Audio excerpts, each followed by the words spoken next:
Jadi jadi kita buat waktu yang sama ya, tapi tak apa.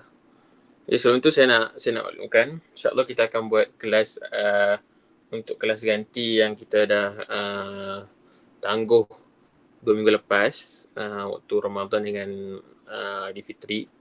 Jadi kita buat hari ni, lepas tu esok hari Rabu. InsyaAllah hari ni kalau sempat kita akan baca tentang sifat ma'ani dengan sifat harus bagi Allah. Kita akan baca 2 muka surat. Kemudian boleh tengoklah kita masing-masing. Kita cuba targetkan bacaan kita.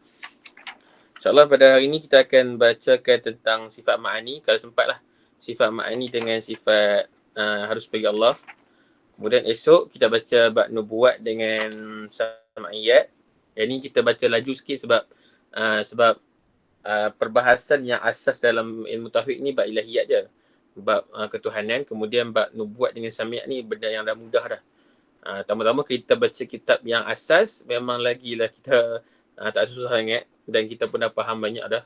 Cuma ada beberapa topik je yang kita kena tekankan sebab mungkin ada salah faham sebelum ni.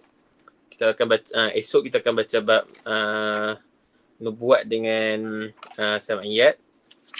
Kemudian hari Khamis kita akan baca bahagian keempat perkara dalam i'tiqad Ahlussunnah wal Jamaah. Yang ini kita masukkan sebagai lawahik kitab. Maksudnya kita dah selesai baca bab ilahiyat, kemudian nubuat, sam'iyat. Yang ini tambahan-tambahan yang kenapa basic foundation i'tiqad kita. Dia akan bahas dalam ni lah.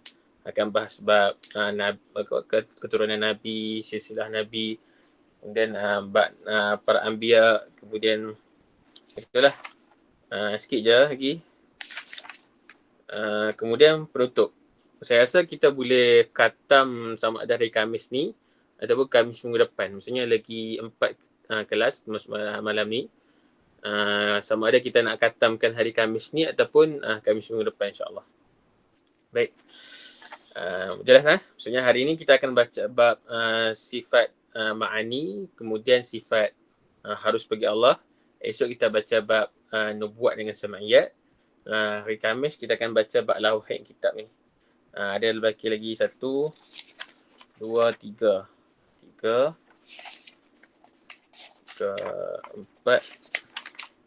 5 lagi. 5. Yang lain tu bab lawahik tu kita baca je lah. Sebab benda tu dia tak susah sangat dah. Baik, bismillahirrahmanirrahim. InsyaAllah malam-malam ni kita akan sambung kelas kita yang ke-6. Perbahasan tentang sifat ma'ani. Okay, baik. Perbahasan tentang sifat ma'ani. Muka surat 7. Baik, yang pertamanya sifat ma'ani ni adalah sebelum ni kita dah bincangkan tentang pembahagian sifat dalam sifat 13. Yang pertama sifat al-wujudiyah ataupun sifat as-subutiyah ataupun sifat nafsiyah, itu sifat wujud. Jadi sebelum kita nak bahaskan tentang ilahiyat, tentang ketuhanan, kita kena buktikan dulu tentang kewujudan Allah. Dan itulah paling utama dalam sifat 20 ataupun sifat 13 ni. Yang kedua, kita dah masukkan bab sifat salbiah. Macam mana yang saya sebutkan sebelum ni, maqasid ataupun tujuan untuk kita belajar tauhid ada 2. Yang pertama adalah untuk mensucikan Allah SWT daripada sebarang kekurangan. Yang kedua, kita nak mengisbatkan kepada Allah daripada keseluruhan apa yang sempurna, semuanya milik Allah SWT. Jadi kita dah selesaikan portion yang pertama, bahagian yang pertama yang sepatutnya kita selesaikan dalam pembelajaran tauhid, iaitu mensucikan Allah SWT daripada sebarang kecacatan ataupun kekurangan. Kita dah settlekan dalam sifat salbiah. Ada sifat salbiah, ada sifat wujud, khidam, baqa', mukhalafatul lil hawadis, qiyamuhu binafsi dengan wahdaniyah. Kita dah settlekan 5 sifat ni. Kemudian kita masuk sifat yang ma'ani. Okay. Sekarang kita bahaskan apa itu sifat ma'ani. Dan apa keperluan kita belajar dan kita faham tentang sifat ma'ani. Okay, sifat ma'ani dia ambil portion yang kedua tu. Yang pertama, kita dah tanzihkan Allah Ta'ala, kita sucikan Allah Ta'ala daripada kekurangan, dah settle. Kemudian sekarang adalah kita nak isbatkan segala kesempurnaan yang ada adalah milik Allah SWT, dan Allah Ta'ala milik segala kesempurnaan. Apa-apa yang berbentuk kebaikan, kesempurnaan, kehebatan, kekuatan, semuanya milik hanya Allah Subhanahu Wa Taala. Jadi kita akan bahaskan dalam 7 sifat ni. Ya, 7 sifat ni dia akan bahaskan secara detail macam mana kita nak isbatkan kesempurnaan bagi Allah Subhanahu Wa Taala. Okay, yang pertama, itu function untuk kita belajar sifat ma'ani. Jadi kalau kita baca kitab Turas, dia akan bahaskan apa itu sifat ma'ani. Kan? Sifat ma'ani, tapi benda tu tak penting untuk kita tahu sebab kita baca kitab kitab yang mubtadi. Kan? Sebab mungkin kalau kita baca ta'rif daripada segi bahasa Arab tu, mungkin dia agak berbelit sikit, agak pening sikit lah. Cuma saya nak sampaikan apakah keperluan untuk kita belajar sifat ma'ani ni. Adalah untuk kita nak isbatkan kesempurnaan bagi Allah. Apa fungsi kita belajar sifat salbiah? Untuk kita tanzihkan, kita sucikan Allah Subhanahu Wa Taala dari sebarang segala kecacatan ataupun kekurangan. Untuk kita belajar sifat ma'ani adalah untuk kita isbatkan segala kesempurnaan hanya milik Allah Subhanahu Wa Taala, dan akan dibahaskan secara detail dalam 7 sifat ni. Okey, yang kita akan bacakan satu persatu sebab dia satu muka surat aja. Dan saya pun tak akan syarah detail. Kalau syarah detail nanti kita akan next kitab nanti kita akan syarahkan secara terperinci lagi lah. Okay, bismillahirrahmanirrahim. Boleh buka muka surat 7. Qala musannif rahimahullahu ta'ala wa nafa'ana bi'ulumihi wa ulumi masyayikhina fid darin amin. Yang ketujuh, sifat yang ketujuh daripada sifat 13, sifat khudrah. Khudrah artinya kuasa Allah Subhanahu Wa Taala mengadakan mana-mana mungkin yang dikehendaki adanya, dan kuasa menjadikan mana-mana mungkin yang dikehendaki tiadanya. Dan Allah dan khudrahnya melengkapi, meliputi akan sekalian mumkinat dan sekalian makhlukat. Tiada di suatu makhluk melainkan adanya itu diadakan oleh Allah Ta'ala. Ini bahasa kitab Turas lah, kitab lama. Kita baca sekali lagi mungkin tak faham. Kita baca satu persatu. Yang pertama, khudrah ni apa? Khudrah ni adalah maksudnya kuasa. Khudrah. Khudrah maksudnya kuasa. Ini terjemah secara literal lah. Khudrah ni ataupun kalau kita bahasa Melayu kita sebut sebagai kudrat. Kedrat. Kedrat. Itu kita selalu kita dah guna perkataan tu sebagai dalam bahasa Melayu kan. Kedrat. Adapun kudrat ni maksudnya kuasa ataupun kemampuan. Jadi kenapa penting untuk kita tahu sifat khudrah ni? Sebab iaitu secara literal, secara maksud dia, secara bahasa adalah kuasa Allah ni berkuasa. Sebab itu bila kita kata Allah ni maha berkuasa, bermaksud Allah Ta'ala ni mempunyai sifat khudrah. Kenapa kita kena penting belajar sifat khudrah ni adalah sebab sifat khudrah ni ini kesimpulannya. Allah wajib bersifat khudrah. Sebab apa? Sifat khudrah ni adalah sifat di mana Allah nak menjadikan sesuatu makhluk, sama ada Allah nak jadikan ataupun Allah nak tiadakan. Bermaksud apa?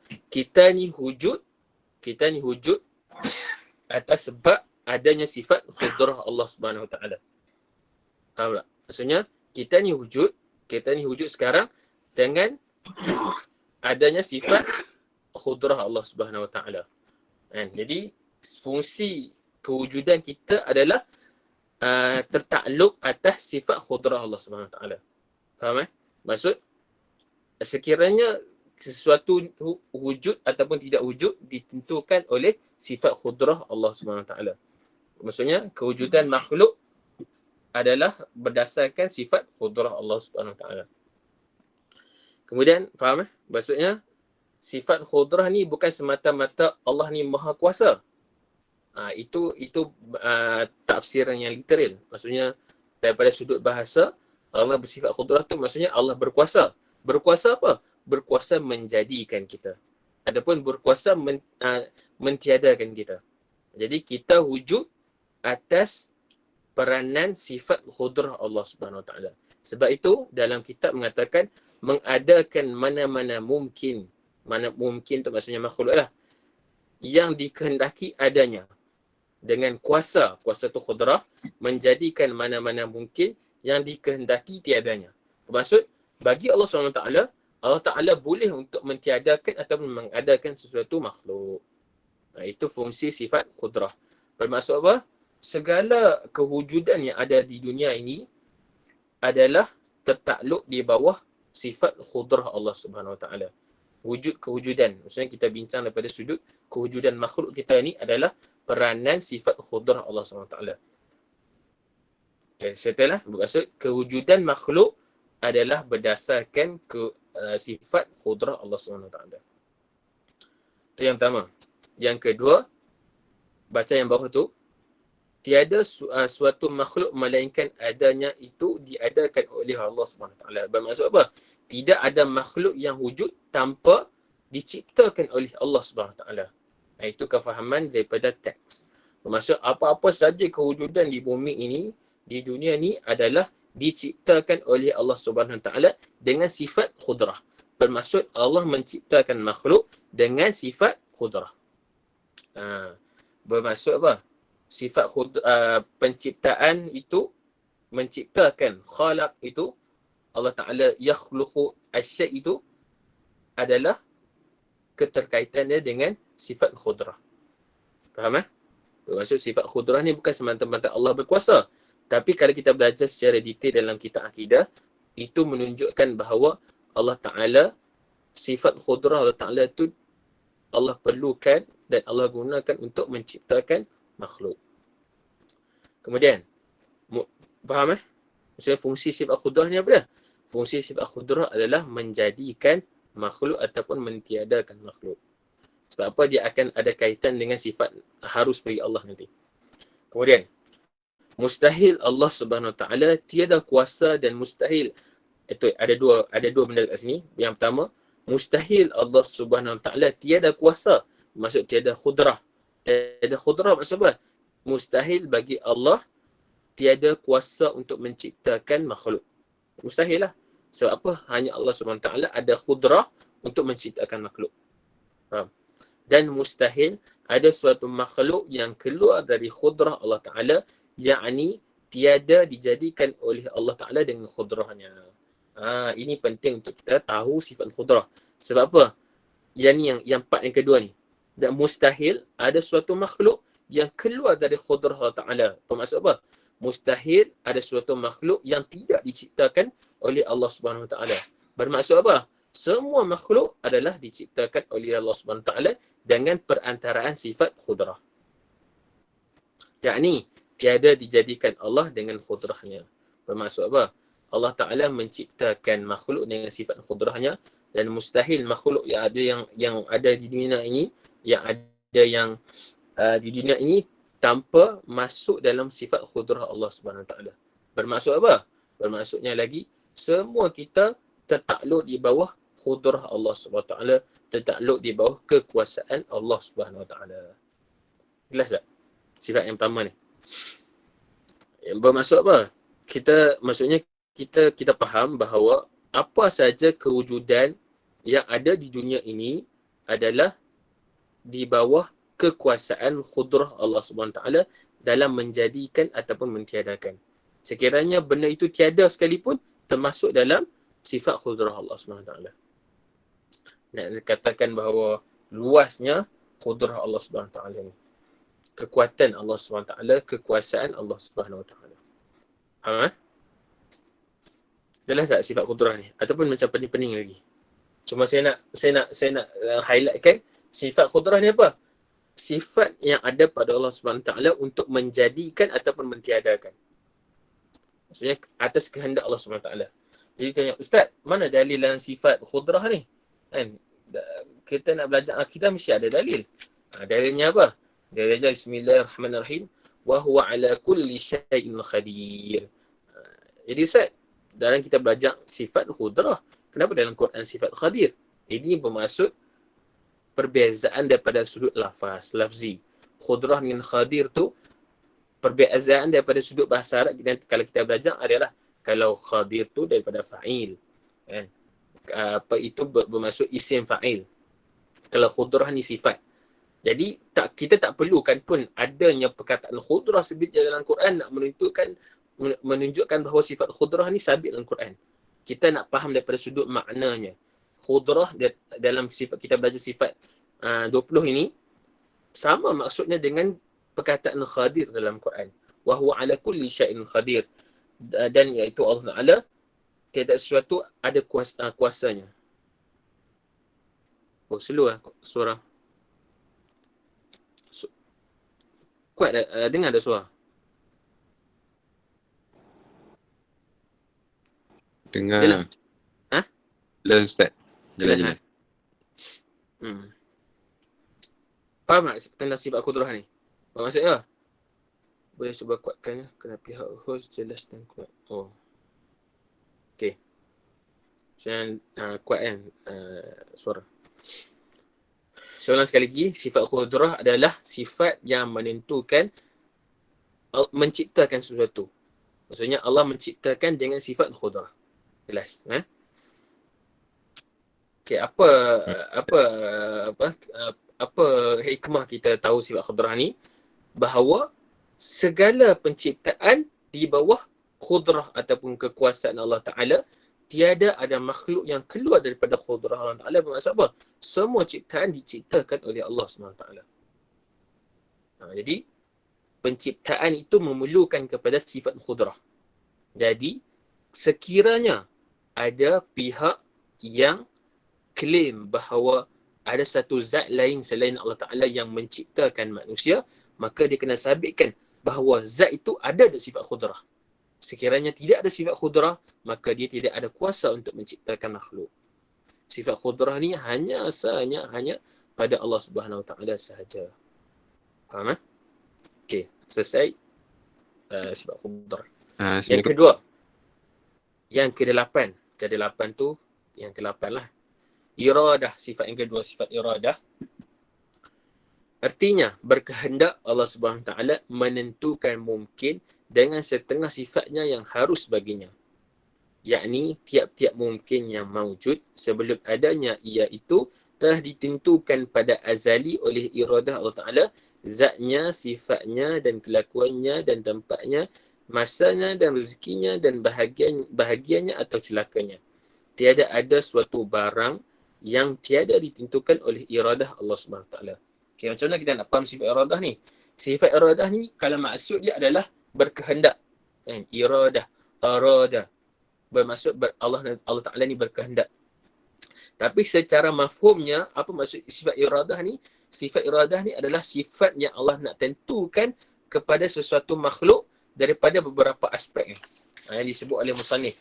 Yang pertama, sama ada selepas Allah menciptakan, kita tengok dia punya susunan dia, tapi pada hakikatnya benda ni tak ada susunan pun. Cuma disusun dalam kitab untuk kita nampak lebih jelas.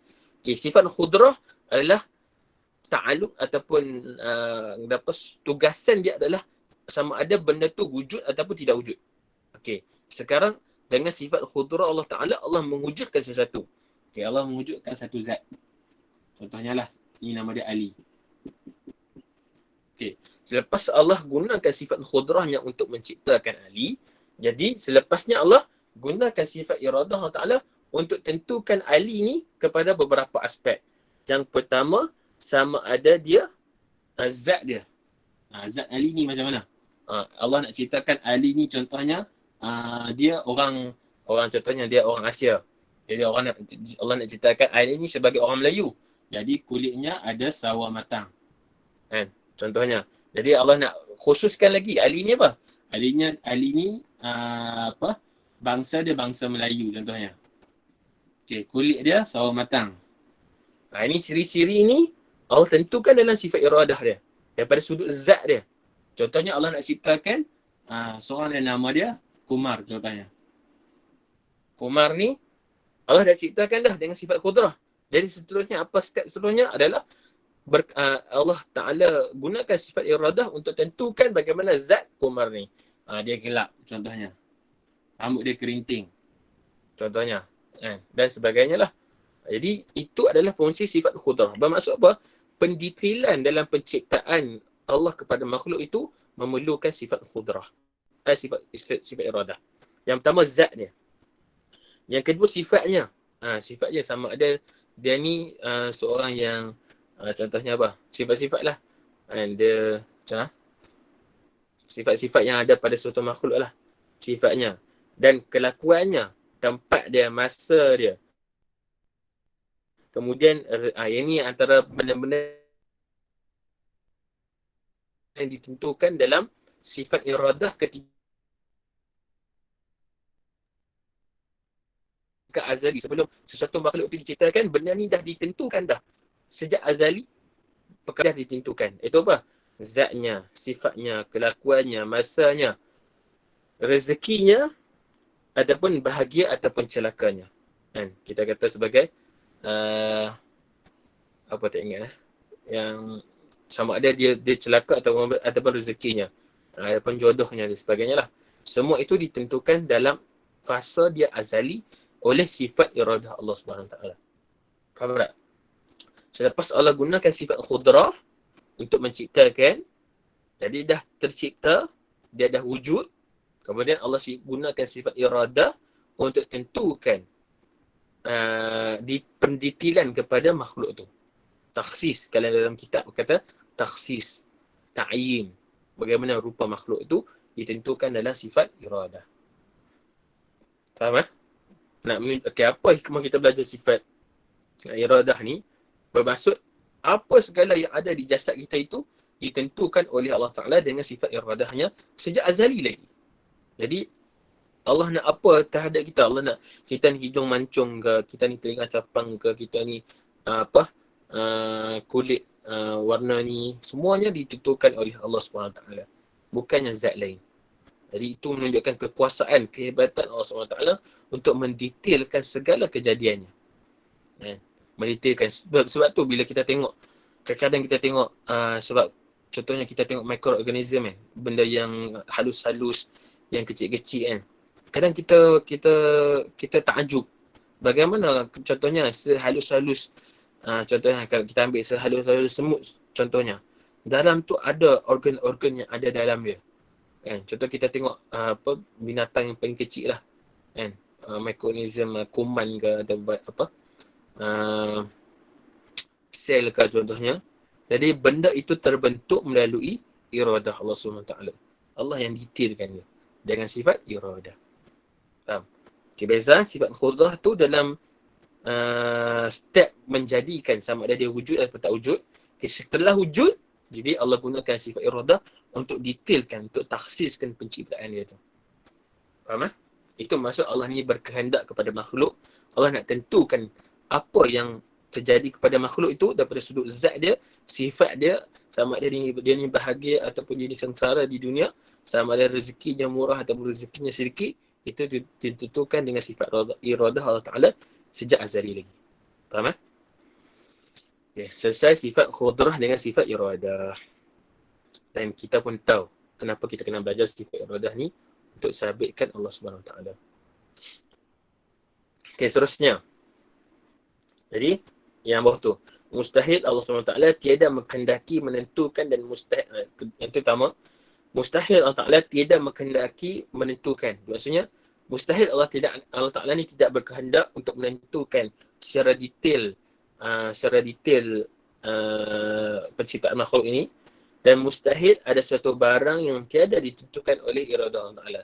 Jadi mustahil kita ni berperwatakan macam ni, nasib, takdir, rezeki kita di luar iradah Allah Ta'ala.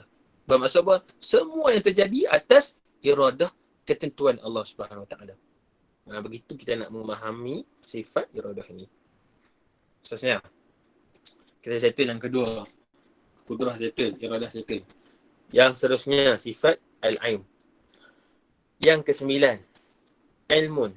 Artinya mengetahui akan sekalian yang wajib adanya, iaitu zat Allah Ta'ala dan sekalian sifatnya, dan akan sekalian yang mustahil adanya, iaitu seperti menyekutui akan dia, dan lawan sekalian sifatnya yang wajib, dan akan sekalian yang harus padanya, iaitu sekalian makhlukat. Okey, ayat dia ni panjang sikit.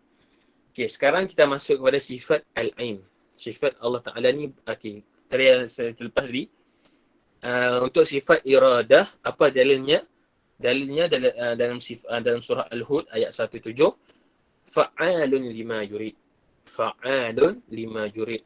Maka Allah Ta'ala berkehendak melakukan apa yang dia kehendaki. Itu dalil kepada sifat iradah. Sebenarnya sifat al-ilm. Okay, macam mana kita nak faham sifat al-ilm ni? Okay, sifat al-ilm ni Allah mengetahui. Maksudnya Allah berilmu terhadap semua benda. Kalau kita belajar dalam kitab turas, maksudnya al-inkishaf. Maksudnya Allah Ta'ala ni menyingkapi segala takdir apa yang ada berlaku di dunia ini, sama ada dalam kitab dia sebut sebagai yang pertama wajib. Okay. Yang kedua mustahil. Yang kedua harus. Okay, maksud apa? Bermaksud Allah Ta'ala ni mengetahui perkara yang wajib adanya. Bermaksudnya wajib wujud. Bermaksud Allah Ta'ala mengetahui tentang zat Allah Ta'ala sendiri. Ini maksudnya ilmu pengetahuan Allah Ta'ala ni meliputi tentang pengetahuan tentang zat Allah sendiri. Dan segala sifat-sifat yang berkaitan dengan Allah SWT. Allah Ta'ala ketahui.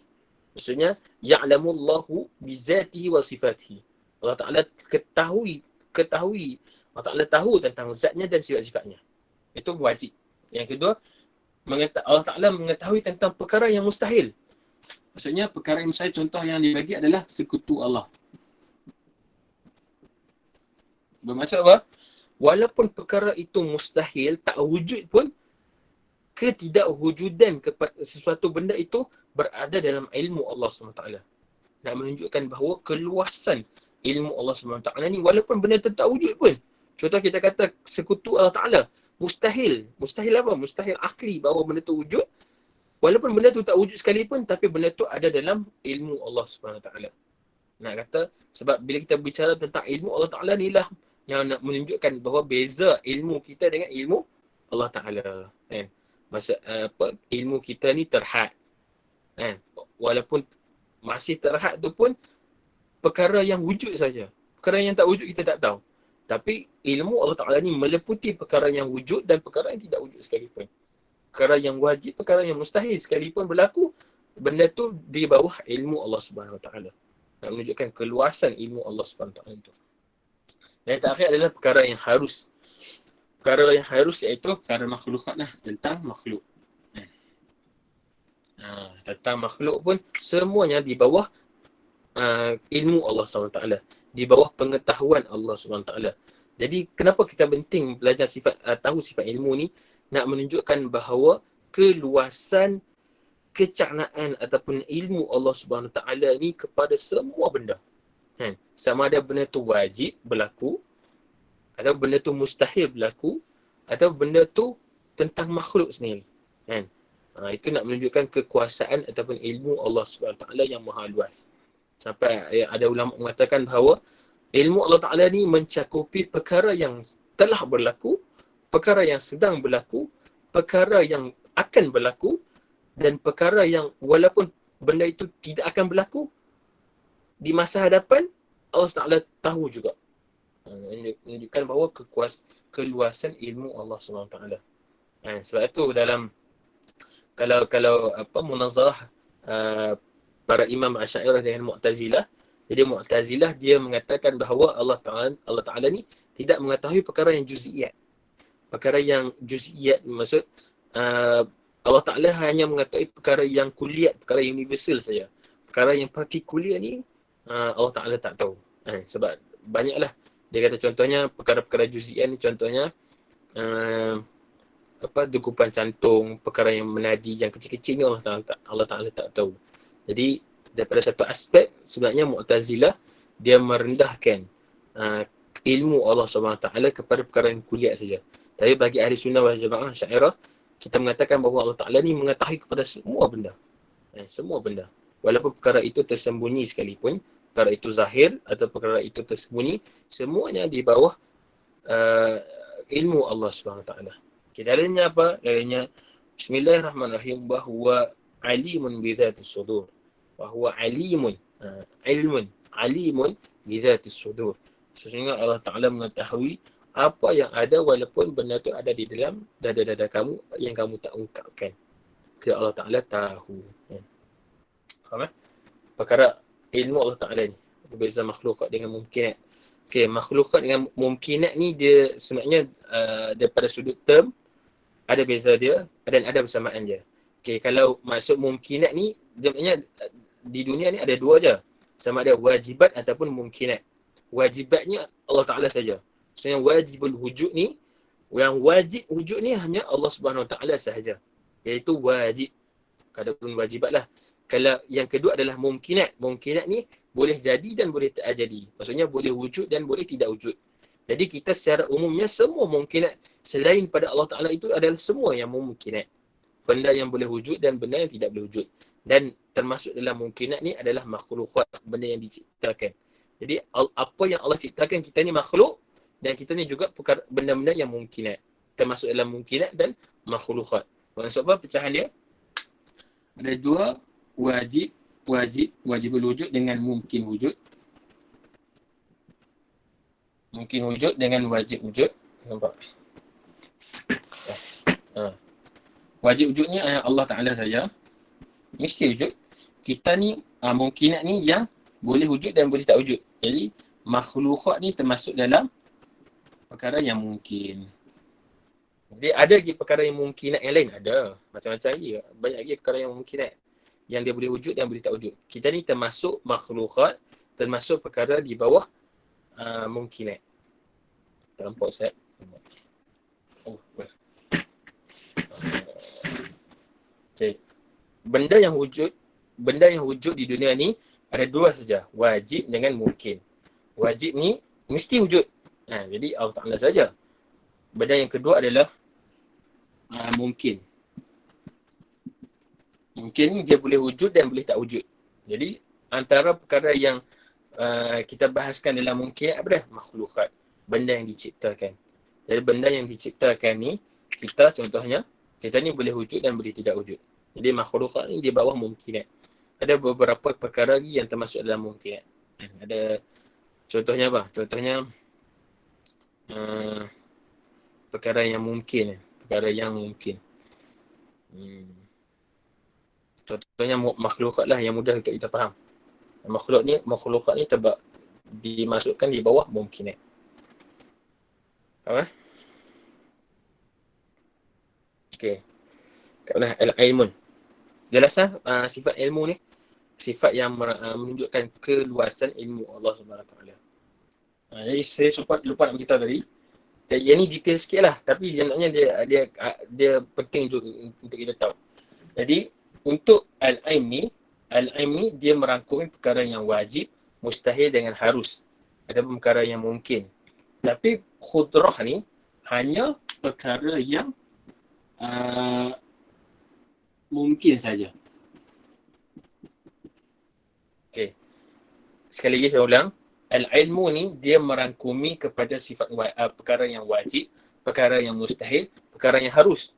Nak menunjukkan keluasan ilmu Allah Ta'ala ni tiada had. Itu maksudnya. Ilmu Allah Ta'ala ni tiada had.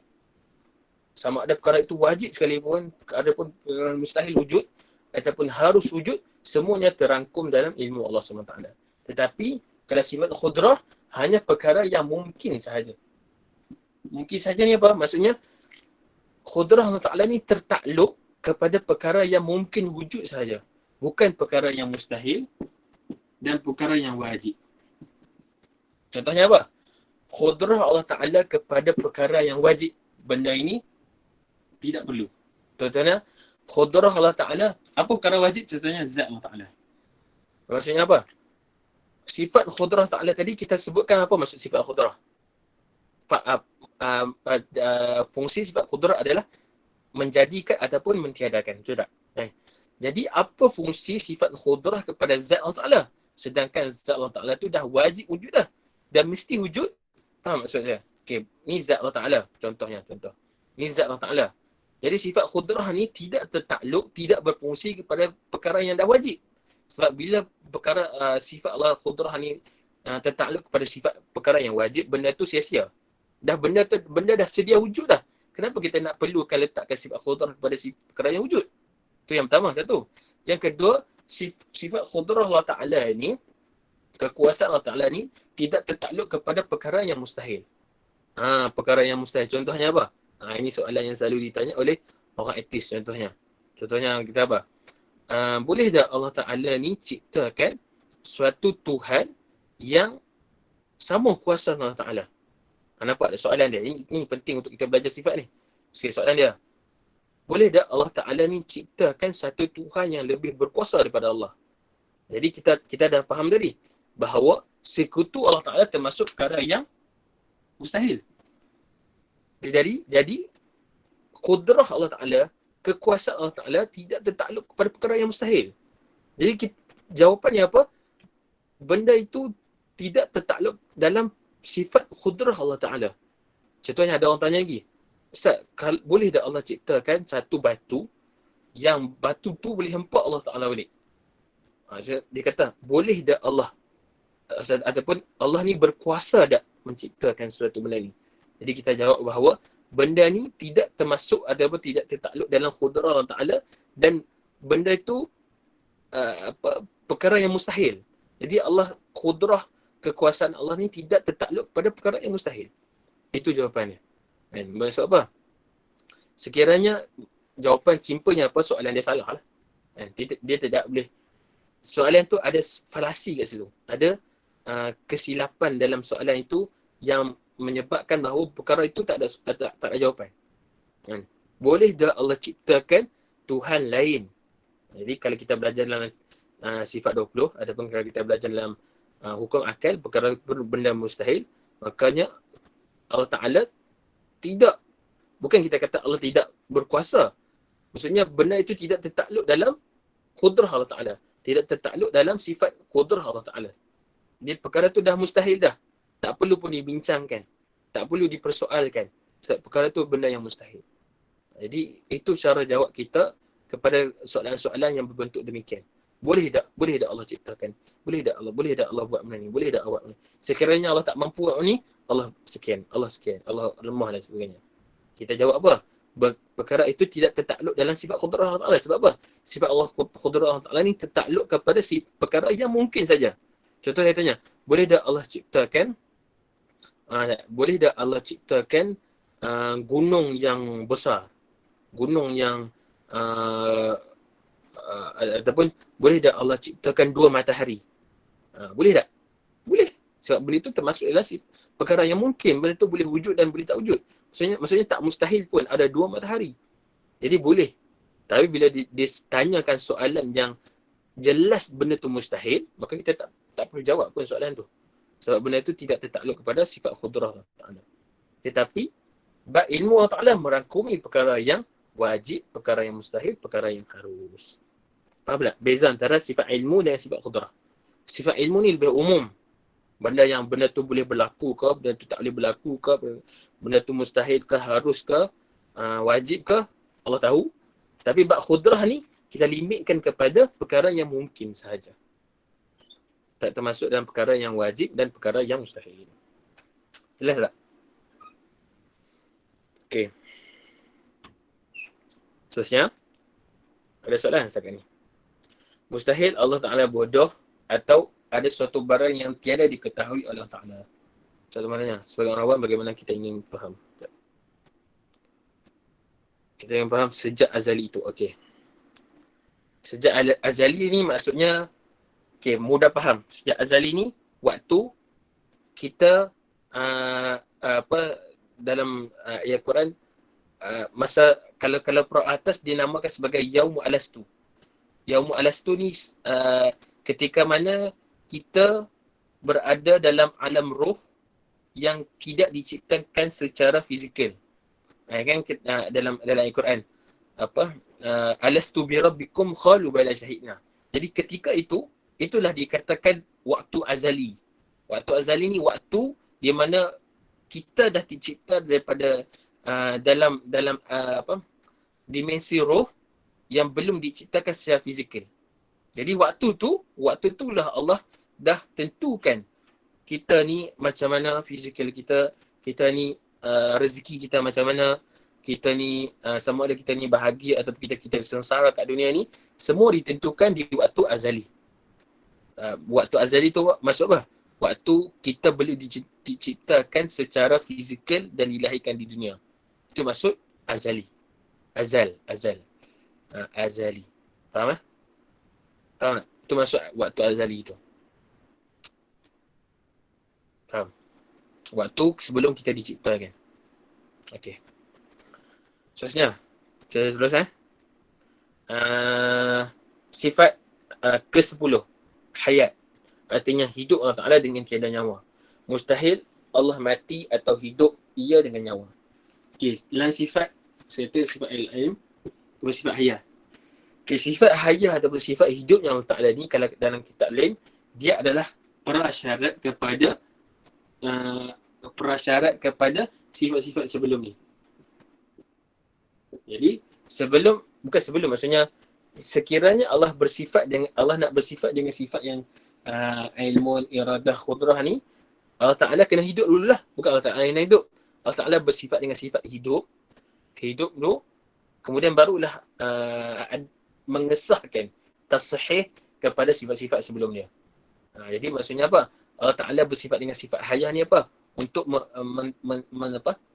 bukan membetulkan, maksudnya mengesahkan sifat-sifat sifat iradah, sifat khudrah, sifat hayah, sifat ain dan sifat-sifat selainnya, yang lain tu disahkan dengan sifat hayah. Maksud apa? Sekiranya Allah ni mati ataupun Allah ni tidak wujud, maka bagaimana nak Allah Ta'ala nak bersifat dengan sifat-sifat yang lain? Jadi sifat hayah ni perlu dan wajib untuk kita faham bahawa dengan adanya sifat hayah ni membuktikan bahawa bukti bahawa berdirinya sifat-sifat lain pada zat Allah Ta'ala. Kemudian mu'alif kata apa? Artinya Allah dan hidupnya Allah Ta'ala dengan tiada nyawa. Maksudnya hayah kita ni juga hayah. Allah Ta'ala hidup juga, kita hidup juga. Apa beza kita dengan Allah Ta'ala? Allah Ta'ala ni hidup tanpa nyawa. Kita ni perlukan daripada nyawa. Jadi sekiranya Allah bergantung pada nyawa, sekiranya Allah ni hidup dengan nyawa, bermaksud Allah bergantung kepada nyawa. Sekiranya Allah bergantung kepada nyawa, bermaksud Allah Ta'ala ni tidak berkuasa lah. Maksudnya nyawa ni lebih berkuasa daripada Allah Ta'ala. Jadi perkara itu perkara yang mustahil. Jadi keterbalikannya apa? Bermaksud Allah tidak memerlukan nyawa untuk hidup. Berbeza dengan manusia yang perlukan nyawa. Faham? Apa kita nak belajar dalam sifat hayah ni? Yang pertama, sifat hayah ni adalah untuk mengesahkan keberadaan ataupun kewujudan sifat-sifat lain. Yang kedua, sekiranya Allah tidak bersifat dengan sifat hayah, maksud Allah ni mati, maksud sifat-sifat lain tidak akan terbangun. Yang ketiga, Allah Ta'ala bersifat hayah, bersifat hidup tanpa nyawa. Berbeza dengan kita juga hidup, hayah juga, tapi kita perlukan nyawa. Sekiranya Allah perlukan nyawa, bermaksud sekiranya Allah hidup dengan bernyawa, bermaksud Allah perlukan nyawa. Sekiranya Allah perlukan nyawa, bermaksud Allah ni lemah dan Allah ni tidak berkuasa. Itu adalah perkara yang mustahil. Bermaksud Allah Ta'ala tidak perlukan nyawa untuk itu. Ini kita kenal sebagai mantik khiyas al-istisna'i. Kalau belajar mantik, dia akan faham lah. Sekiranya tidak ini, maka ini. Jadi nak belajar tauhid ni kena belajar mantik juga bagi kita senang faham. Faham tak? Faham eh? Okey, selesai sifat al-hayah. Seterusnya, yang ke-11, sifat samak. Jadi samak dengan basar ni saya baca sekali lah. Yang ke-11, sama'a. Artinya mendengar Allah Ta'ala dengan tiada telinga akan sekalian yang mawjud. Tiada suatu barang yang tiada dengar oleh Ta'ala, sama ada bersuara ataupun tiada. Mustahil Allah Ta'ala tuli atau ada yang suatu yang mawjud yang tiada dengar Allah Ta'ala atau mendengar Allah Ta'ala dengan telinga. Ke-12, basar. Artinya melihat Allah SWT dengan tiada mata akan sekalian yang mawjud sama ada berwarna ataupun tiada. Mustahil Allah Ta'ala buta atau melihat ia dengan mata atau dengan suatu yang mawjud yang tiada kelihatan oleh Allah SWT. Okay, apa kesimpulan dalam sifat samak dengan basar ni? Yang pertama, Sebab sebelum ni ada yang, kelas sebelum ni ada orang tanya, Ustaz, kita melihat, Allah juga melihat, apa beza kita dengan Allah Ta'ala? Inilah perbezaan dia. Jadi sifat sama dengan basar ni, kesimpulannya adalah untuk mengatakan bahawa Allah ni tahu. Allah ni tahu. Jadi apa beza tahu dengan tahu al-ain? Jadi tahu sifat al-ain ni merangkumi wajib, mustahil dengan harus. Tetapi sifat Allah Ta'ala sama dengan basar ni hanya merangkumi perkara yang mungkin sahaja.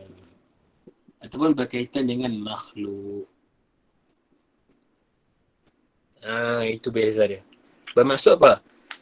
Antara sifat-sifat Allah yang banyak ni, sifat yang paling dekat dengan makhluk adalah sifat sama dengan basar. Tapi bukan bermakna sama tu adalah dengar macam kita dengar. Tak. Sebab apa? Perkataan sama ni Allah gunakan dalam Quran, bahawa wahuwa sami'un basir, contohnya. Perkataan sami' dengan basir ni, atau perkataan sam'un dengan basrun ni, bukannya bermaksud dengar dan bermaksud lihat. Sebab bila kita terjemahkan kepada dengar dan lihat, maka dia akan ada satu kemungkinan untuk kita rasa benda tu perbuatan makhluk. Dengar dengan melihat ni sangat dekat dengan kita kan. Jadi, tapi kita tak mau ambil maksud dengar dengan melihat tu. Itu tak penting. Yang penting apa? Fawaid ataupun hikmah. Kita tahu bahawa Allah Ta'ala ni bersifat dengan sama dengan basar adalah Allah Ta'ala tahu keseluruhan tentang kita. Ini maksud sifat sama dengan basar, bahawa Allah Ta'ala tahu. Dan ta'alluq tugas sifat sama dengan basar ni hanya terlaksana ketika mana adanya mungkinat, adanya makhluk. Jadi sifat sama dengan basar Allah Ta'ala ni, kalau kita bahaskan dalam yang lebih detail, ada kita bincang dalam ta'alluq sifat. Tapi saya tak mau sebut sebab benda tu istilah yang susah. Okey, nak mudahkannya apa? Mudahnya, Allah Ta'ala ni bersifat dengan sifat sama dengan basar ni, Allah Ta'ala tahu ni sejak qadim, sejak azali.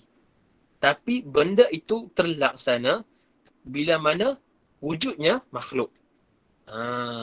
Bila adanya wujud makhluk, barulah sifat sama dengan basar Allah Ta'ala ni terlaksana kepada makhluk.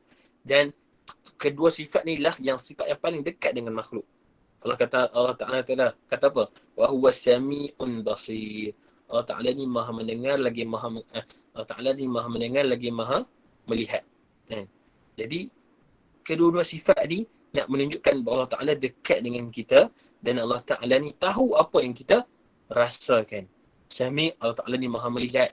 Walaupun perkara tu kita sembunyikan. Walaupun perkara tu kita sembunyikan dan kita rasa Allah tak tahu, tapi Allah tahu. Jadi Sami'un Basir tu apa kesimpulan dia? Adakah kita nak maksudkan bahawa Allah Ta'ala ni lihat dan Allah Ta'ala ni dengar? Tak. Bahawa Sami'un Basir ni maksudnya apa? Allah tahu segala apa yang kamu lakukan. Sami' Allah Ta'ala ni dengar. Dengar apa? Isi hati kamu. Bila maksud Allah dengar isi hati kamu, maksud apa? Allah tahu apa yang kamu kehendaki dan apa yang kamu fikirkan. Contohnya kita katakan, contohnya, ayat dia, adakah Allah tahu apa yang aku fikirkan? Okay, saya bagi contoh. Adakah Allah tahu apa yang kita fikirkan? Jadi, kalaulah kita limitkan maksud sifat sami' dengan basir ni, macam mana kita nak katakan bahawa Allah mendengar apa yang kita fikirkan? Macam mana kita nak katakan Allah Ta'ala ni melihat apa yang kita fikirkan? Jadi benda tu kita tidak akan dapat merasai kewujudan dua sifat ni sekiranya kita limitkan kepada istilah yang terhad. Jadi faham maksud saya? Maksudnya macam mana Allah nak tahu kita fikirkan? Sebab benda yang berbentuk pemikiran ni, benda tu tidak ada berkaitan dengan mendengar dan melihat, tapi berkaitan dengan dengan sifat tahu. Jadi sifat sami' dengan basar ni sama dengan basar ni adalah kesimpulannya adalah apa? Allah Ta'ala tahu apa yang kita lakukan, sama ada kita lakukan sejahar ataupun kita sembunyikan perkara tu, semuanya Allah tahu. Jadi beza tahunya sifat sama dengan basar ni, beza dengan sifat al-ilm yang kita sebut tadi.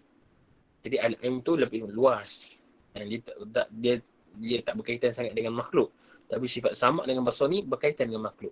Maksudnya Allah tahu apa yang kita rahsiakan. Allah tahu apa yang kita buat. Hatta kita sembunyikan sekalipun, semuanya ada dalam ilmu Allah Ta'ala dengan perantaraan sifat sama dengan basar. Faham tak? Jelas tak? So, Ustaz, maksudnya Allah mendengar tak pemikiran kita? Apa? Allah mendengar tak pemikiran kita? Apa benda yang kita fikir? Itu saya maksudkan. Maksud bila kita limitkan kepada perkataan mendengar ataupun melihat, macam mana Allah nak melihat ataupun mendengar pemikiran? Jadi kita masukkan dalam sifat sama dengan basar ni adalah Allah Ta'ala ni tahu apa yang kita fikirkan. Faham tak maksud saya? Itu lebih jelas dan lebih untuk kita faham tentang sifat sama dengan basar ni. Tapi kalau dalam kitab ni mu'alif sebut bahawa sebab nak jelaskan tentang perbezaan antara sifat sama manusia dengan sifat sama Allah, jadi mu'alif kata apa? Mendengar Allah Ta'ala tanpa tiada telinga. Sebab nak menjelaskan bahawa sifat sama dengar ni bukannya dengar yang macam kita faham. Itu maksud Musa ni. Betul Musa ni kata apa? Basar artinya melihat Allah Ta'ala dengan tiada mata. Sebab sebelum ni kita faham, bila kita kata melihat ni dengan mata. Jadi Musa ni ataupun pengarang nak masukkan bahawa sifat melihat tu bukannya sifat yang perlukan mata. Sifat sama Allah Ta'ala ni bukan sifat sama manusia. Cuma istilah je Allah letakkan dalam Al-Quran dengan perkataan Sami'un Basir. Itu daripada sudut terma ni. Faham? Faham Wah was Sami'un Basir. Faham Ustaz? Terima kasih. Faham Okey, yang terakhir. Okey, yang terakhir sifat kalam. Yang ke-13 saya teruskan. Sama serta dengan basar. Yang terakhir ke-13. Sifat kalam. Jadi, sifat kalam ni lah yang sifat yang diperbahas ataupun diperdebatkan dengan panjang lebar sehingga dinamakan dengan ilmu kalam dengan panjang perbahasan tentang kalam ni. Tapi kita tak mahu bahaskan sekarang, kita bacakan secara basic saja. Okey. Ke-13, kalam. Artinya, berkata-kata Allah Ta'ala dengan sifat, dengan tiada huruf dan tiada suara dan tiada yang lainnya daripada sekalian sifat perkataan yang baharu dan tiada ada permulaannya dan tiada ada kesudahannya. Tetapi sentiasa ia berkata-kata daripada azali hingga tiada berkesudahan menunjukkan dengan perkataannya akan sekalian yang wajib adanya dan sekalian yang mustahil adanya dan sekalian yang harus adanya. Mustahil Allah Ta'ala itu kelu tu maksudnya tak boleh cakap. Berkata-berkata ada dua kat sini. Mustahil Allah Ta'ala ni kelu ataupun tidak boleh berkata-kata.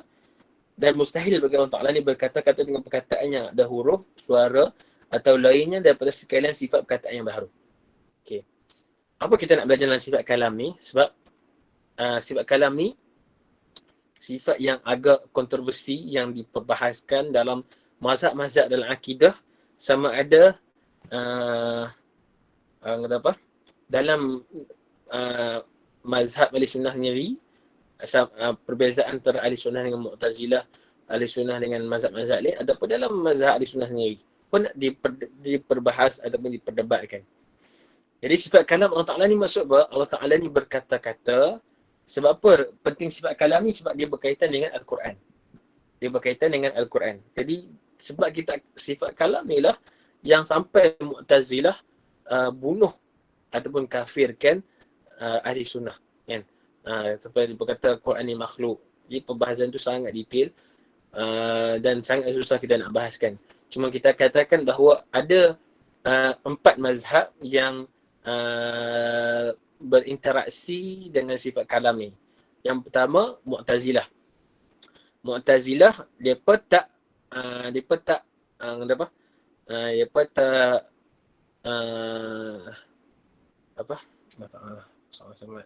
mereka tidak mengiktiraf sifat kalam.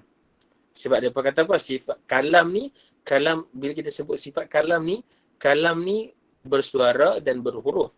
Jadi mustahil Allah Ta'ala ni bersifat dengan sifat kalam. Yang kedua, Al-Karamiyah. Al-Karamiyah mengatakan bahawa sifat Allah Ta'ala, sifat kalam ni adalah sifat yang kalam yang berhuruf tapi dia hadis, dia baharu. Sifat kalam ni adalah baharu. Dan itu Karamiyah. Yang ketiga Hanabilah yang dipelopori oleh Imam Ahmad bin Hanbal mengatakan bahawa sifat kalam Allah Ta'ala ni khadim dan dia berhuruf dan dia berhuruf dan bersuara. Itu Hanabilah, Ghulat Hanabilah. Kemudian Ahli Sunnah wal Jamaah, Asy'ariyah mengatakan bahawa sifat kalam Allah ni sifat yang khadim dan tiada berhuruf dan tiada huruf dan tiada bersuara. Jadi itu yang pegangan kita, majoriti Ahli Sunnah wal Jamaah. Ulama Asy'ariyah mengatakan bahawa sifat kalam Allah Ta'ala ni sifat yang khadim, bermaksud Allah ni berkata-kata sejak azali lagi. Maksudnya sejak khadim lagi Allah Ta'ala ni berkata-kata, bermaksud wujudnya Al-Quran itu secara kalamnya adalah sejak azali lagi. Dan kalam Allah Ta'ala itu tidak berhuruf dan tidak berbunyi, bersuara. Sebab apa? Perkara yang bersuara, hujahnya apa? Dalilnya apa? Perkara yang bersuara dan berhuruf ni hanyalah perkara itu adalah sifat bagi makhluk, kan? Jadi makhluk saja yang bersuara dan berhuruf. Dan Allah Ta'ala ni Allah Ta'ala ni mustahil bagi Allah Ta'ala ni berhuruf dan bersuara. Kerana bersuara dan berhuruf itu adalah sifat bagi makhluk saja. Jadi Allah Ta'ala ni berkalam tanpa suara dan tanpa huruf. Jadi macam mana kita nak faham, Ustaz? Macam mana Allah? Mudah jawapannya adalah Allah Ta'ala ni tidak serupa dengan makhluk. Allah Ta'ala ni berkata-kata yang tidak ada persamaan dengan makhluk. Jadi dalilnya apa? Kalamullah Musa taklima. Allah Ta'ala berkalam dengan Musa dengan sifat kalamnya. Ya, sebab apa saya kata benda ni penting? Sebab benda ni berkait rapat dengan Al-Quran. Jadi kita katakan Al-Quran kita pegang sekarang tu macam mana, Ustaz? Jadi mudahnya adalah kalam Allah Ta'ala ni ada dua. Kalam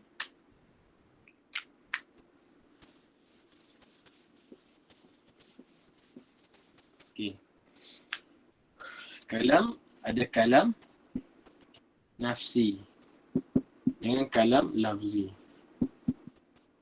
Tapi ni detail sangat, dia takut pening. Jadi saya terangkan secara ringkas lah. Jadi kalam nafsi Allah Ta'ala ni sebelum kalam Allah berkata-kata sejak khadim, sejak azali, kemudian barulah lahir kalam lafzi. Adalah perbahasan, ada kalam nafsani dan sebagainya tu. Itu pun saya tak kuasai secara betul, bukan secara betul, secara mahir lagi. Cuma asas dia ni. Maksudnya Allah Ta'ala berkalam dengan kalam nafsi. Kemudian turunnya Al-Quran. Allah Ta'ala Al-Quran itu maksudnya kalam Allah Ta'ala lah. Jadi kalam Allah Ta'ala yang berbentuk lafzi itulah yang terlafaz dalam Al-Quran. Kemudian Al-Quran itu dibukukan berbentuk mushaf. Itulah yang hadis, itulah yang baru. Sedangkan kalam Allah Ta'ala itu bersifat khadim. Bersifat khadim apa? Tidak ada awal, tidak ada akhir. Jadi dia bukannya perkara yang diciptakan, perkara yang makhluk, perkara yang diciptakan. Sedangkan sifat kalam ni adalah sifat Allah Ta'ala yang khadim. Sebelum terciptanya makhluk, Allah Subhanahu Ta'ala ni sudah berkalam dan berkata-kata. Jadi sifat kalam ni susah sikit nak faham. Dia mungkin kita akan bahaskan nanti kita akan masuk kitab lain, kitab lebih tinggi yang saya bahaskan secara detail lagi lah. Baik. Settle ke 7 sifat ni. Ada soalan tak? 10.30 lah. Dia start pukul apa ni? 9.30 kan? Dah sejam lah. Ada soalan tak? Ada soalan tak? Sekarang ada yang nak faham? Cerah. Jadi saya bacakan sifat harus. Okay, muka surat sebelah. Okay, harus ni mudah je. Sekarang kita dah settle lah sifat ma'ani. Dan misalnya sifat wajib bagi Allah Ta'ala ni kita dah settlekan. Sifat nafsiyah, sifat wujud. Lepas tu 5 sifat salbiah.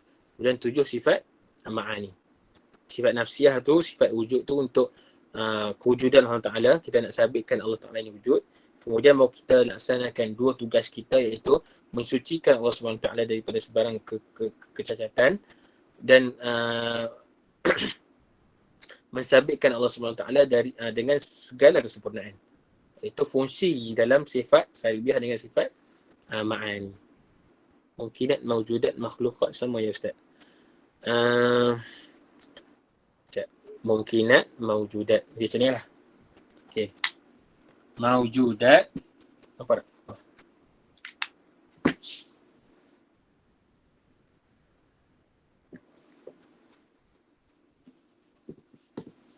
Okay, saya buat catat alinnya. Mawjud. Itu perkara yang wujud lah. Benda yang wujud ni ada 2. Wajib. Mesti wujud. Kita wajib apa? Wajib ni wajib akli. Wajib wujud. Ataupun mungkin. Sebab ataupun ni wajib ataupun mungkinat lah. Maksudnya perkara yang wujud ni sama ada dia wajib ataupun dia mungkin je. Okay, faham? Kemudian mungkinat ni bawah dia adalah makhlukat. Ataupun makhluk lah. Perkara yang diciptakan. Bawah mungkinat tu ada makhlukat. Jadi pecahan dia mawjudat, mungkinat, makhlukat. Jadi contohnya kita manusia, kita makhlukat yang mungkinat, yang mawjudat. Ustaz, tadi untuk sama dengan basar, Ya. jadi Ustaz sebut mungkinat dia punya tempat apa? Ta'aluk dia. Bukan mawjudat. Oh. Tak tengok dia.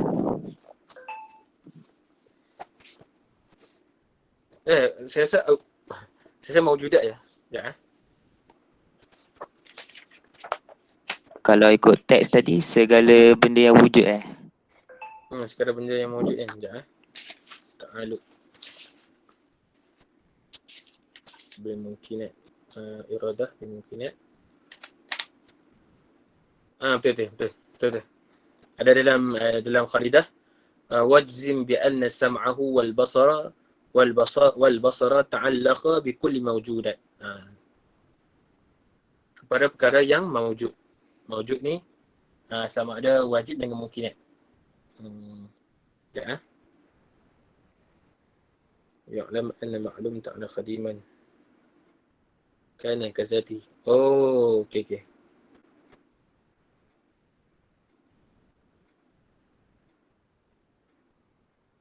Okey.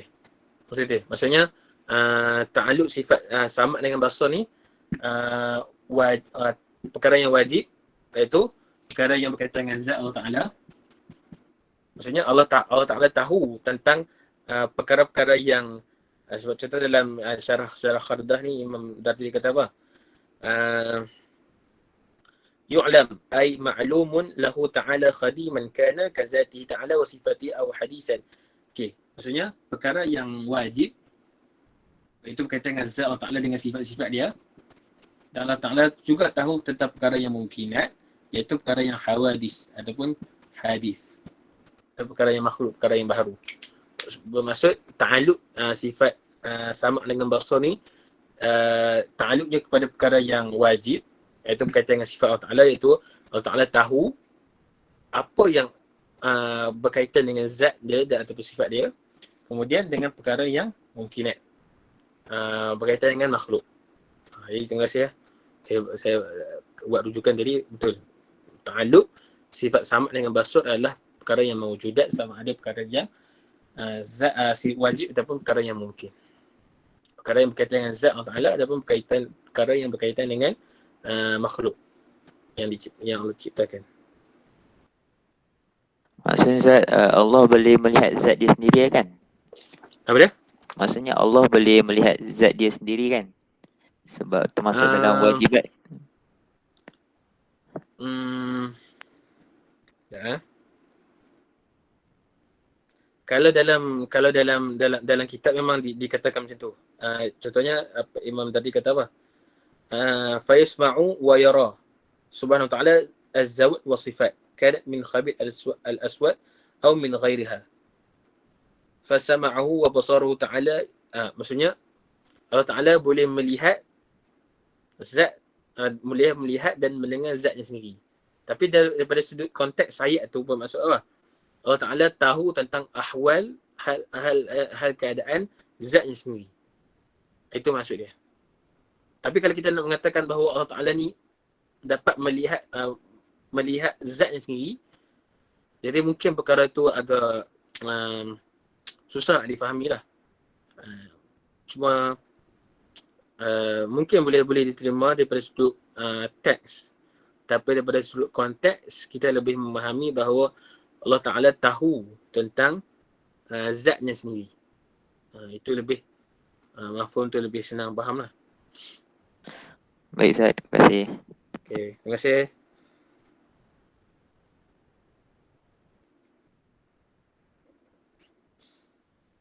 Jadi sebenarnya ada hujah-hujah yang kita boleh sangkal kepada golongan yang mengatakan bahawa kalam Allah Ta'ala ni ada suara dan ada bunyi, ada suara dan ada huruf. Kita boleh pelbagai hujah yang kita boleh sebutkan. Cuma tak sesuai lah untuk kita nak bicarakan kat sini. Benda tu panjang sikit.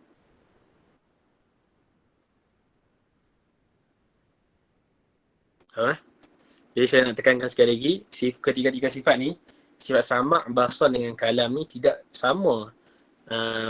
Sebab benda tu dekat dengan sifat manusia. Dan benda tu praktikal lah kita kata kan. Kita dengar, kita berkata-kata dan kita melihat. Itu semua sifat yang dekat dengan kita. Tapi berbeza dengan Allah SWT. Itu yang kita nak tekankan. Dan keberadaan sifat sama' basar dengan kalam ni menunjukkan kekuasaan dan kehebatan Allah Ta'ala ni meliputi kepada semua makhluk, segala ciptaan Allah Subhanahu Wa Ta'ala.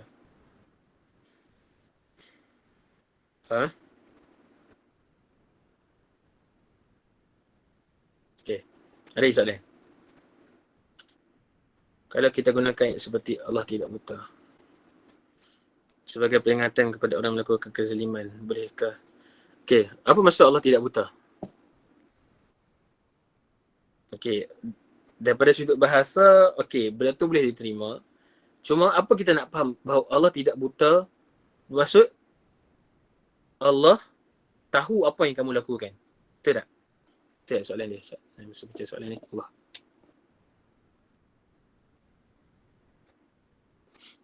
Okey, Ustaz tu bertanya, boleh kita gunakan ayat seperti Allah tidak buta sebagai peringatan kepada orang yang melakukan kezaliman? Betul lah. Maksud, orang yang melakukan, contoh kita kata, Allah tahu apa yang kamu lakukan. Allah Ta'ala tahu kezaliman apa yang kamu lakukan dan Allah tidak buta. Maksudnya Allah tahu. Bukannya maksudnya Allah nampak dan Allah tahu. Tapi bukannya nampak maksudnya Allah teropong. Maksudnya Allah tengok oleh mata. Ataupun Allah Ta'ala ni gunakan perantaraan melihat. Tak. Kesimpulannya apa? Allah tahu apa yang kamu lakukan. Boleh digunakan. Tapi mungkin benda tu bersifat sastrawi sikit lah. Kan? Benda tu ada metafor dia. Tapi kita tak boleh nak katakan bahawa bermaksudnya buta tu macam buta kita. Buta tu maksudnya sebab apa? Bila kita kata melihat ni, Melihat ni dia perlukan beberapa aspek, contohnya kewujudan cahaya, reflect cahaya tu kepada objek tu, objek tu sampai ke mata kita, dan mata kita ni kena elok kan, sejahtera panca indera, barulah sifat melihat tu akan terlaksana. Dia banyak syarat, antaranya perlukan cahaya, kemudian perlunya reflect cahaya tu kepada mata kita, dan mata kita ni pun kena sempurna, kemudian benda itu tidak boleh terlalu jauh dan terlalu dekat, dan perkara itu akan komplikasi kepada sifat melihat. Sedangkan Allah Ta'ala tidak perlukan semua benda tu pun kan, sebab Allah Ta'ala maha kuasa lebih pada perkara tu. Jadi bermaksud apa? Kita tak mau terapkan kepada dalam otak kita bahawa melihat Allah Ta'ala tu macam melihat makhluk. Sedangkan hikmah yang lebih besar daripada sifat sam'un dengan basarnya adalah Allah Ta'ala tahu. Allah Ta'ala tahu apa yang kita lakukan. Itu lebih selamat untuk kita faham bahawa sifat sama' dengan basar ni macam mana. Tahu tak? Menjawab soalan tu boleh kita katakan seperti itu, tapi berbentuk majazi saja. Bukannya melihat Allah Ta'ala ni tak buta macam mana kita. Tahu tak? Okey. Nak baca tak sifat harus? Ke kita tangguh? Sekejap tengok sifat harus.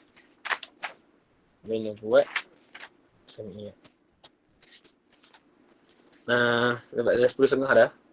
Surat 5 dah. Nak tangguh tak? Sebab surat harus ni macam ayat juga nak cakap ni. Adapun esok kita lansam tu lah sifat harus nubuat dengan sami. Okey tak?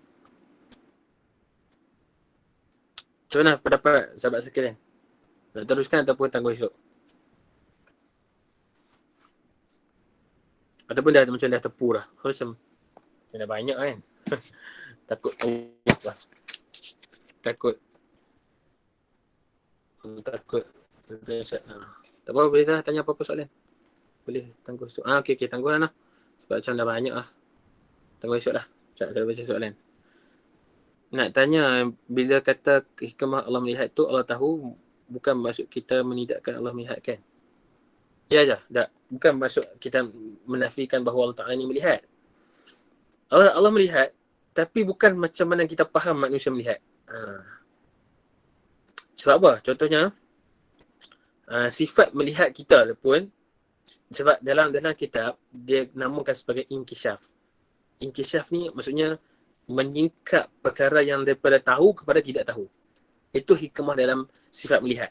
Maksudnya, contohnya, macam mana contoh kita pejam mata, macam mana kita nak tahu bahawa ada seseorang di hadapan kita? Dengan sifat melihat. Jadi melihat tu adalah untuk kita tahu keberadaan sesuatu di hadapan kita. Macam tu juga dengan sifat dengar.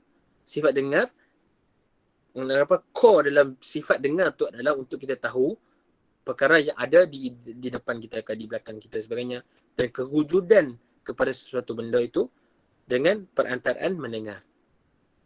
Jadi sifat melihat ataupun mendengar itu core-nya adalah tahu, inkishaf. Meningkap daripada perkara benda yang tak tahu kepada tahu. Jadi kita pun macam tu juga. Tapi Allah Ta'ala tu lebih luas cakupannya. Faham?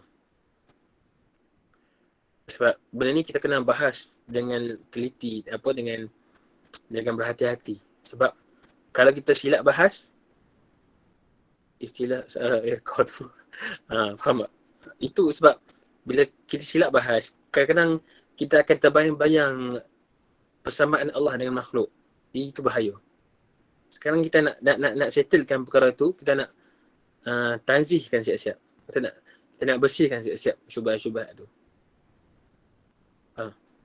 Sebab apa? Sebab apa benda ni penting? Sebab contohnya, kata Allah Ta'ala melihat. Jadi mungkin ada persoalan mengatakan, Allah melihat daripada mana? Allah melihat siapa?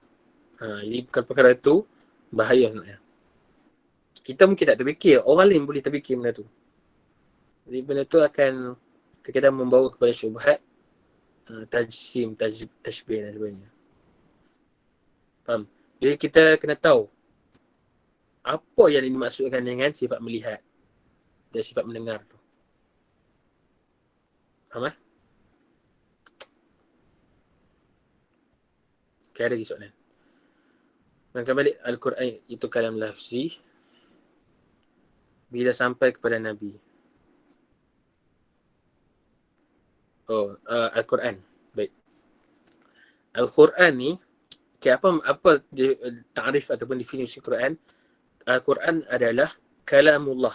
Okay, itu bermaksud kalamullah yang dimaksudkan itu adalah sifat kalam Allah Ta'ala. Kalamullah tu.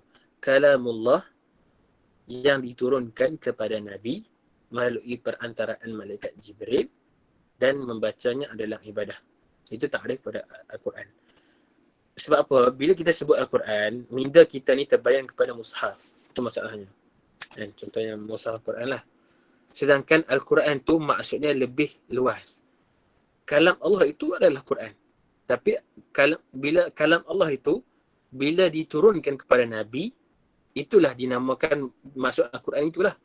Maksud kalam Allah apabila diturunkan kepada Nabi melalui perantaraan malaikat Jibril dan membacanya adalah ibadah, itulah tertakluk ta'rif ataupun definisi Al-Quran. Dan sekiranya kalam Allah Ta'ala itu berada pada azali, pada khadim, dia dia itu dah dikatakan kalam nafsi. Maksudnya kalau kalam nafsi ni, kalau bahasa terjemah literalnya monolog. Maksudnya Allah Ta'ala berkalam dengan diri dia sendiri. Kemudian bila kalam lafzi tu bila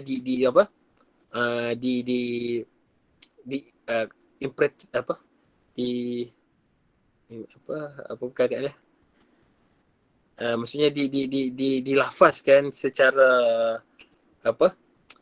lafaz. Maksudnya daripada contoh macam ni lah. Contohnya, kita sebelum saya bercakap ni, sebelum kata-kata keluar daripada mulut saya, sebenarnya ada satu kalam yang berada dalam diri saya sendiri yang saya susun untuk saya berkata-kata. Dan benda tu sepintas selalu. Kita tak tahu pun benda tu wujud secara kita, maksudnya kita boleh indirect tahu benda tu.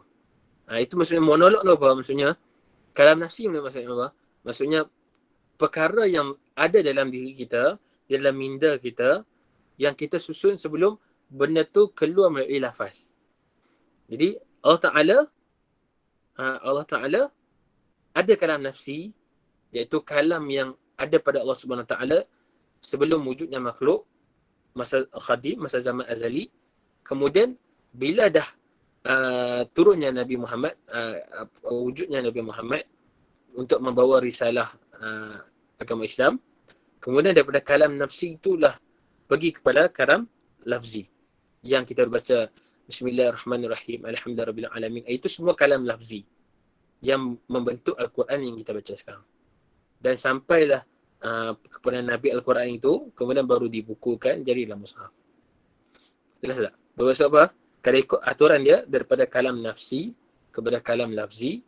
Kemudian kalau ada ulama-ulama pun ada yang bahas kalam nafsaniyah, kemudian kalaf lafziyah. Itu detail lah perkara tu. Faham tak? Jadi semua itu kita katakan sebagai sebab itu Mu'tazilah mengatakan bahawa kalamullah ni ataupun Al-Quran ni hadis. Sebab mereka mengatakan bahawa sekiranya Al-Quran ini khatim, bermaksud sifat kalam Allah Ta'ala ni dengan zat Allah Ta'ala ni ada perkaitan yang dekat, ada perkaitan yang kuat. Sekiranya kita katakan bahawa Al-Quran itu khadim, Allah Ta'ala itu khadim, maksudnya Al-Quran itu khadim. Sekejap. Dia maknanya bahasa ni apa dalam Mu'tazilah ni agak susah juga nak faham. Jadi Mu'tazilah mengatakan bahawa kalamullah ni ataupun Al-Quran ni hadis. Sebenarnya perbahasan ataupun pendapat yang dikeluarkan oleh Mu'tazilah ni pun sebenarnya adalah untuk mentazihkan Allah Ta'ala, untuk mensucikan bahawa Allah Ta'ala ni daripada persamaan dengan makhluk. Tapi cara istidlal mereka itu ada kesilapan sampai menatijahkan bahawa Al-Quran ni hadis. Sebab mereka berkata sekiranya kita katakan bahawa Al-Quran ini khadim, bermaksud kemungkinan Allah Ta'ala ni juga akan jadi hadis. Itulah lebih kurang. Jadi saya rujukan ni sebab saya tak baca secara detail pasal hujah ni. Saya tengok balik lah nanti. Cuma kalau ikut soalan tu, daripada kalam nafsi tu terus kepada kalam lafzi.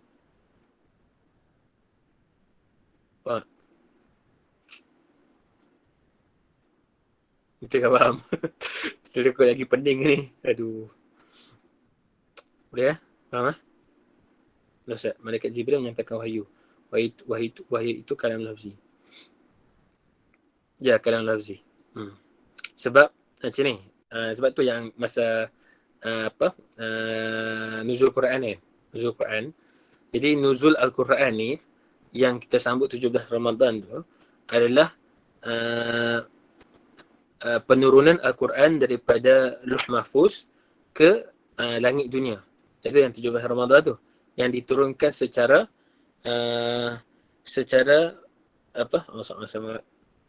secara sekaligus. Jadi diturunkan 30 juzuk tu. Quran sepenuhnya itu diturunkan daripada Luh Mahfuz ke langit dunia. Jadi itu kalamullah yang berbentuk maksudnya itu kalam Allah. Al-Quran diturunkan secara satu juzuk 30 juzuk ke langit dunia Baitul Izzah. Kemudian barulah malaikat Jibril dia daripada langit dunia itu kepada Rasulullah diturunkan secara munajjaman satu persatu ikut peristiwa yang berlaku. Itulah yang diturunkan Al-Quran yang dimaksudkan dengan selama 23 tahun tu daripada langit dunia kepada Nabi Muhammad itu yang secara berperingkat selama 23 tahun tu. Jadi itulah kalam lafzi yang Allah turunkan kepada malaikat Jibril. Itulah kalam lafzi, bukan kalam nafsi. Kalam nafsi ni sebelum Allah Ta'ala menciptakan makhluk. Jadi nak mudah faham macam ni. Okey, Al-Quran dah sekelompok ada di langit dunia, Baitul Izzah. Jadi bila berlakunya sesuatu peristiwa kepada Nabi Muhammad, jadi malaikat Jibril, Allah Ta'ala perintahkan malaikat Jibril ambil ayat-ayat sekian-sekian ni baru turun kepada Nabi Muhammad selama 23 tahun. Tapi Al-Quran yang diturunkan daripada Lauh Mahfuz ke langit dunia itu diturunkan secara secara sekaligus itu pada 17 Ramadan tu.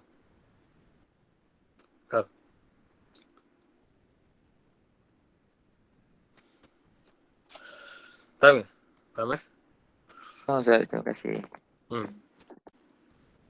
Ada soalan? Faham. Faham InsyaAllah kita tangguh lah setakat ni. InsyaAllah esok ada soalan lah? Tenang esok insyaAllah kita akan baca sifat harus bagi Allah. Dia mudah je, senang je. Kemudian kita baca bab nubuat, kemudian samayat. Kemudian lusa hari Khamis kita cuba baca selaju mungkin lah. Kemudian kalau kita boleh khatam hari Khamis ni, Alhamdulillah. Kalau tidak, kita tangguh Khamis minggu depan insyaAllah. Jadi insyaAllah setakat itu untuk malam ni. Saya harap sahabat-sahabat sekalian dapatlah sedikit ilmu. Ya, insyaAllah akan diberikan oleh saudara Iqbal insyaAllah. Terima kasih. Ya, insyaAllah. Lepas buat murajaah nanti kita bincang lagi.